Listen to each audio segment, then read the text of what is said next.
Hola, hola, muy buenas noches. Ya son las 11:15 y como lo prometido es deuda, vamos a seguir aquí con la lectura de este gran material eh, del curso de milagros, de nuestras enseñanzas, de este gran curso de entrenamiento mental. Les quiero agradecer a todas las personas que me siguen, que siguen escuchando.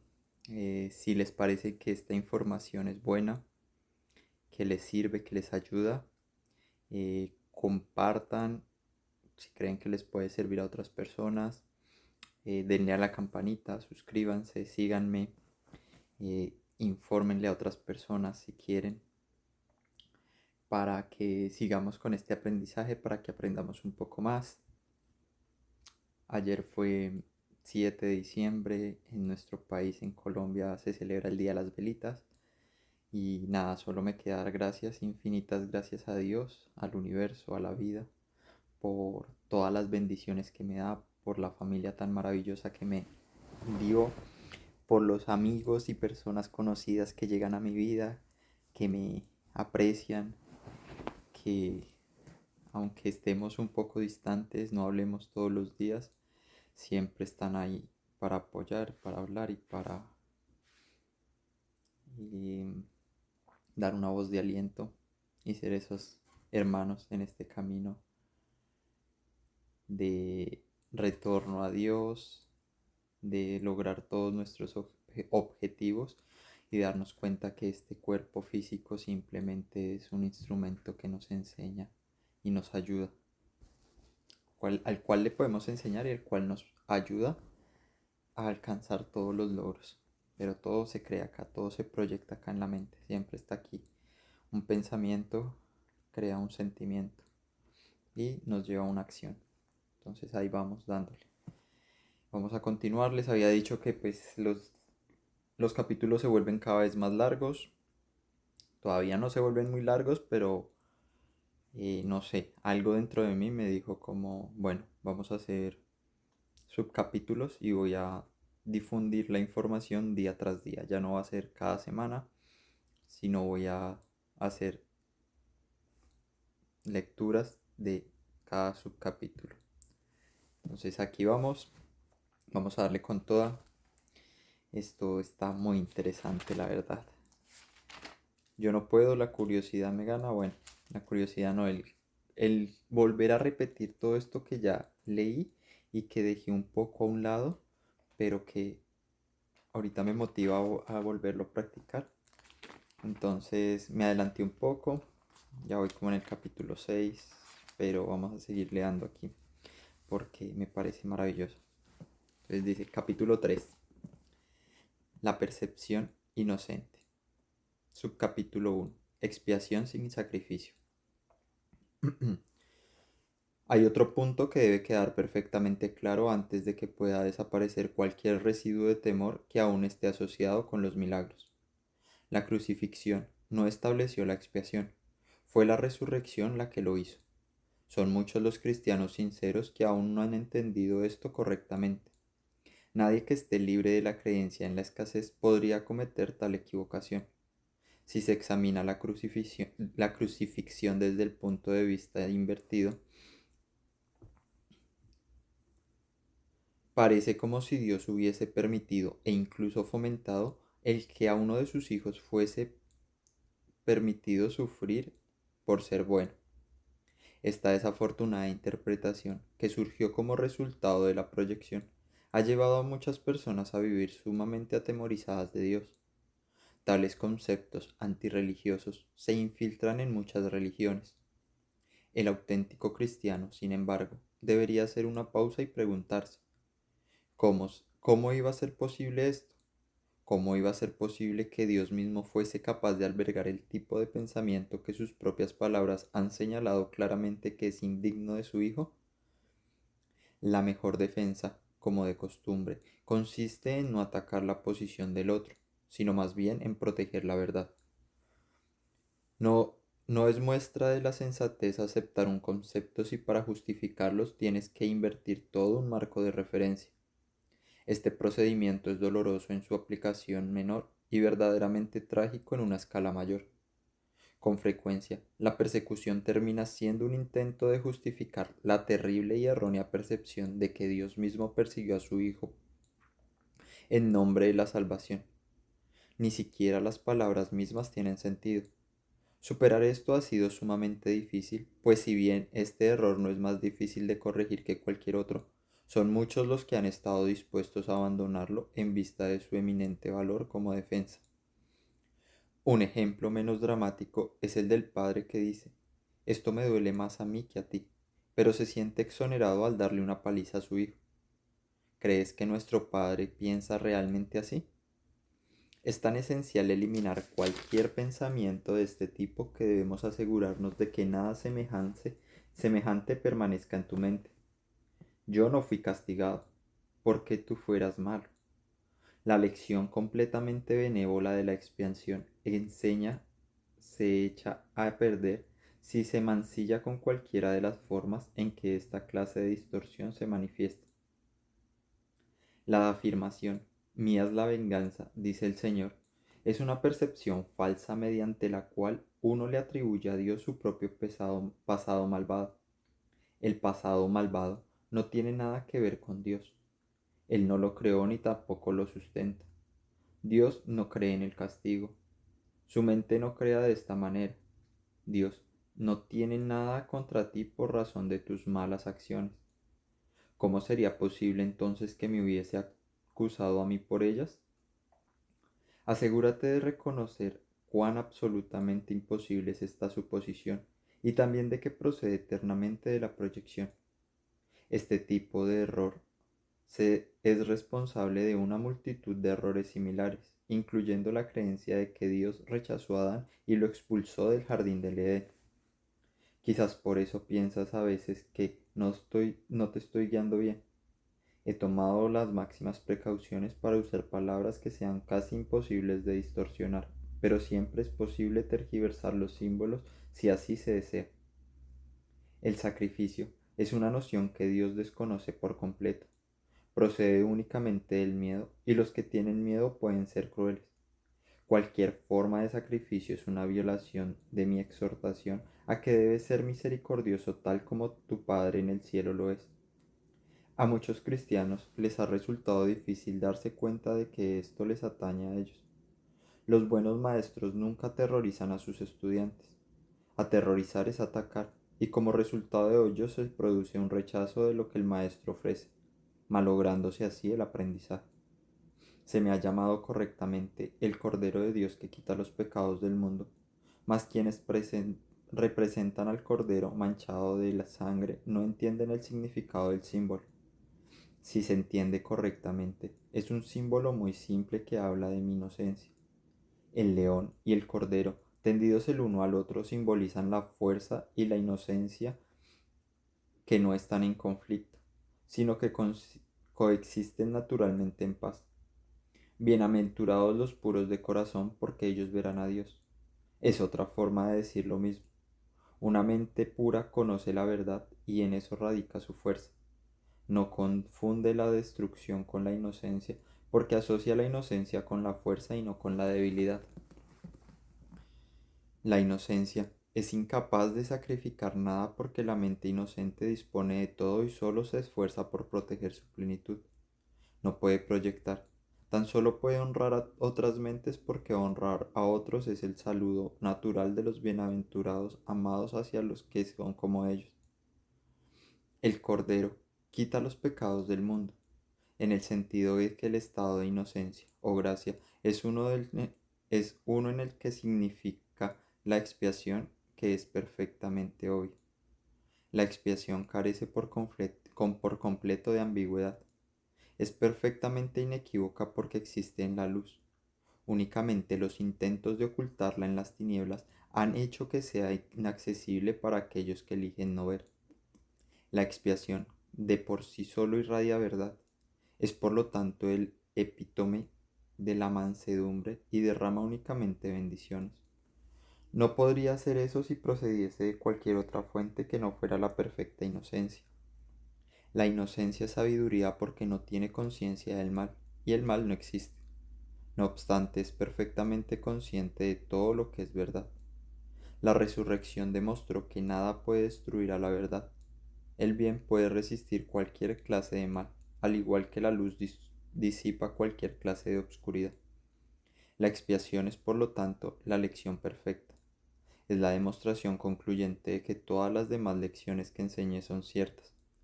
Si puedes aceptar esta generalización ahora, no tendrás necesidad de aprender muchas otras lecciones de menor importancia. Basta con que creas esto para que te liberes de todos tus errores. La inocencia de Dios es el verdadero estado mental de su Hijo. Es el estado. En ese estado tu mente conoce a Dios, pues Dios no es algo simbólico, Dios es un hecho. Cuando conoces a su Hijo tal como es, te das cuenta de que la expiación, y no el sacrificio, es la única ofrenda apropiada para el altar de Dios en el que sólo la perfección tiene cabida. El entendimiento de los inocentes es la verdad. Por eso es por lo que sus altares son verdaderamente radiantes. Subcapítulo 2. Los milagros y la percepción verdadera. He afirmado que los conceptos básicos a los que este curso hace referencia no admiten grados. Algunos conceptos fundamentales no pueden entenderse en función de sus opuestos.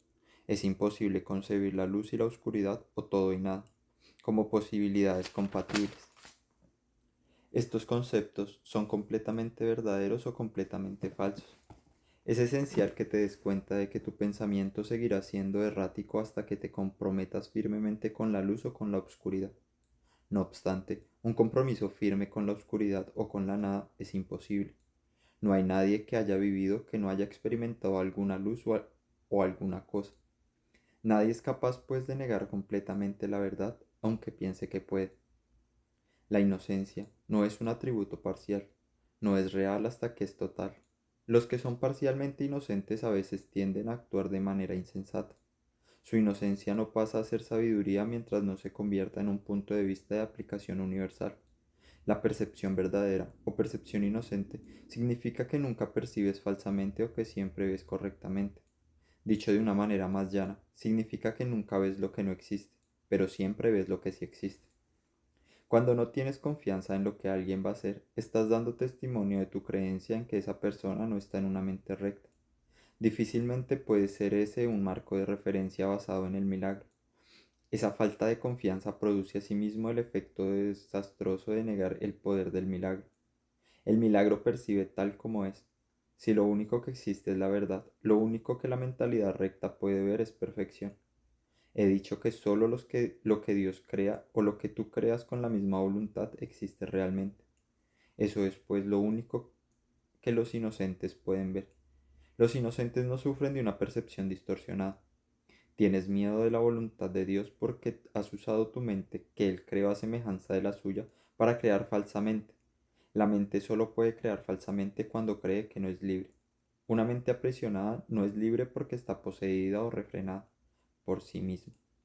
Es, por lo tanto, limitada, y la voluntad no es libre de afirmarse a sí misma. Ser uno es ser de una misma mente o voluntad.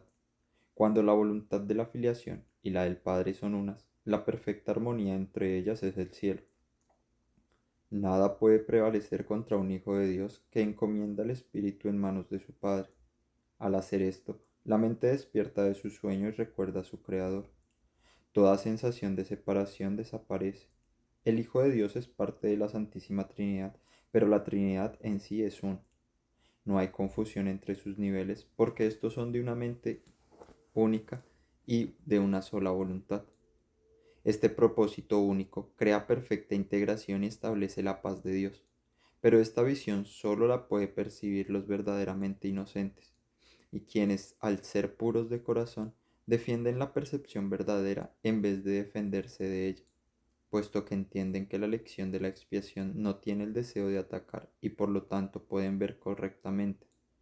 Esto es lo único que la Biblia quiere decir con cuando Él aparezca o sea percibido, seremos como Él, pues lo veremos tal cual es. La manera de corregir las distorsiones es dejando de tener fe en ellas y depositándola únicamente en lo que es verdad. No puedes hacer que lo que no es verdad lo sea. Si estás dispuesto a aceptar lo que es verdad en todo lo que percibes, dejas de que sea verdad para ti. La verdad supera todo error, y aquellos a quienes viven inmersos en el error y en la vacuidad jamás pueden encontrar consuelo duradero. Cuando percibes correctamente, cancelas tus percepciones falsas y las de los demás simultáneamente. Puesto que los ves tal como son, les ofreces tu aceptación de su verdad para que ellos puedan aceptarlas en sí mismos. Esta es la curación que el milagro produce. Subcapítulo 3. Percepción y conocimiento. Hemos estado haciendo hincapié en la percepción y apenas hemos hablado del conocimiento. Esto ha sido así porque la percepción tiene que ser corregida antes de que se pueda llegar a saber nada. Saber es tener certeza. La incertidumbre significa que no sabes. El conocimiento es poder porque goza de certeza y la certeza es fuerza. La percepción es temporal.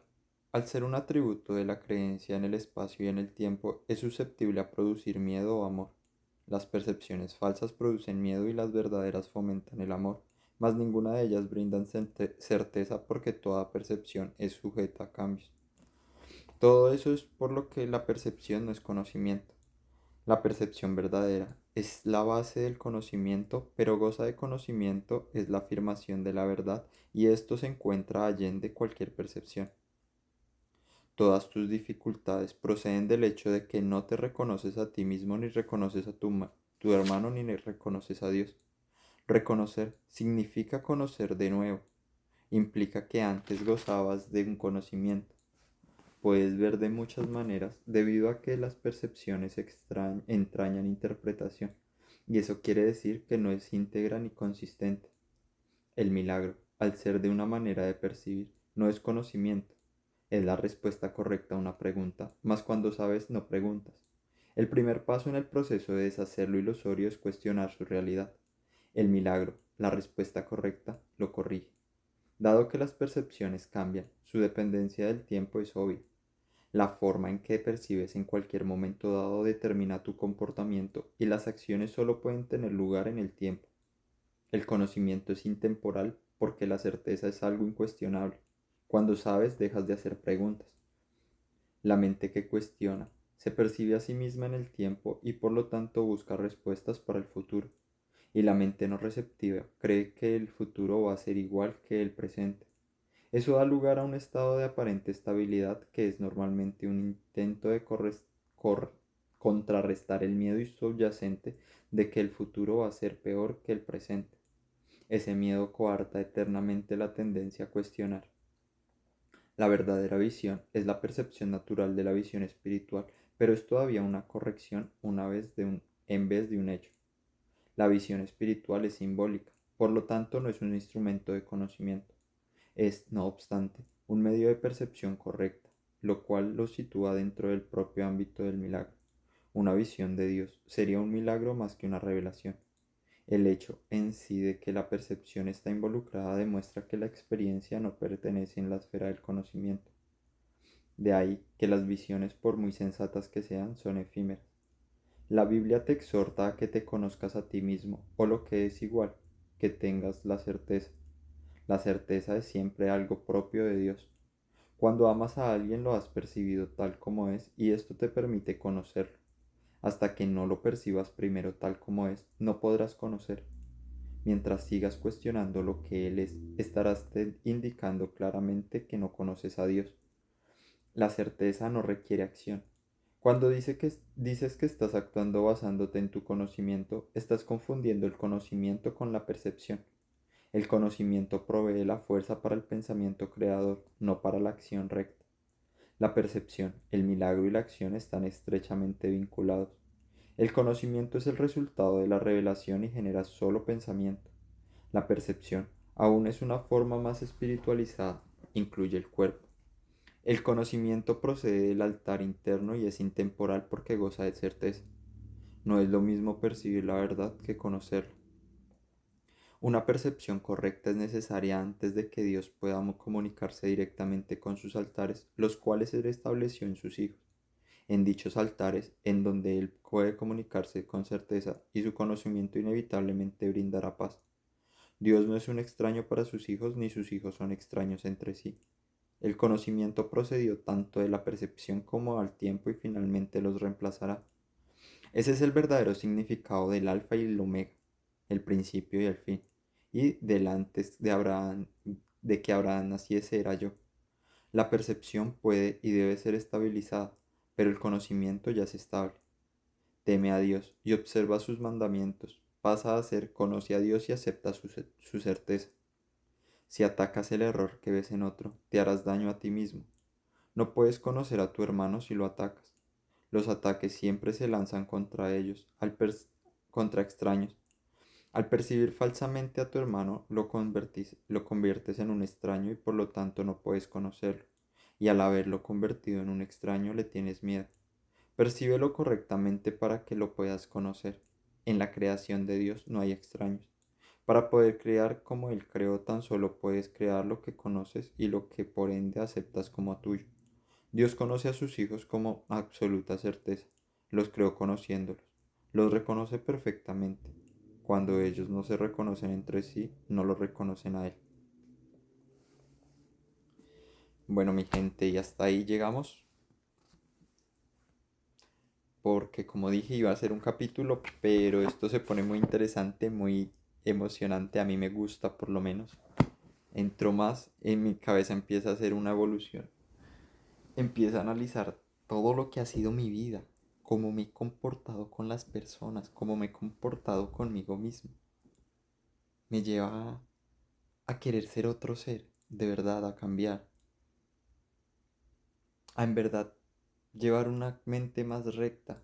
No es sencillo y tampoco digo que lo haga, solamente estoy en ese curso de ir mejorando y aprendiendo, de en realidad poner en práctica todas estas cosas y ver en realidad yo cómo me he comportado con los otros seres que Dios creó también, que los veo como si fueran otras entidades separadas de mí. Pero cuando empiezo a analizarlos veo que todos somos uno y que en realidad lo que veo en otros está en mí. Y que si lo sigo viendo de esa manera con la que estoy viéndome, pues simplemente veo maldad muchas veces. Obviamente, en las personas que veo como extraños. Los que veo como hermanos, como amigos con los que he crecido y he compartido y han sido una belleza, los veo con amor y les tengo gran cariño. Pero igualmente, como a ellos les tengo gran cariño y al resto les tengo como rabia y odio y rencor y toda la cosa, entonces sigo ahí como en ese camino y en esa lucha constante. Y como dicen, cada palabra, cada pensamiento es lo que uno crea, pues aquí estoy porque quiero otra cosa para mi vida. Quiero percibir a todo el mundo con amor.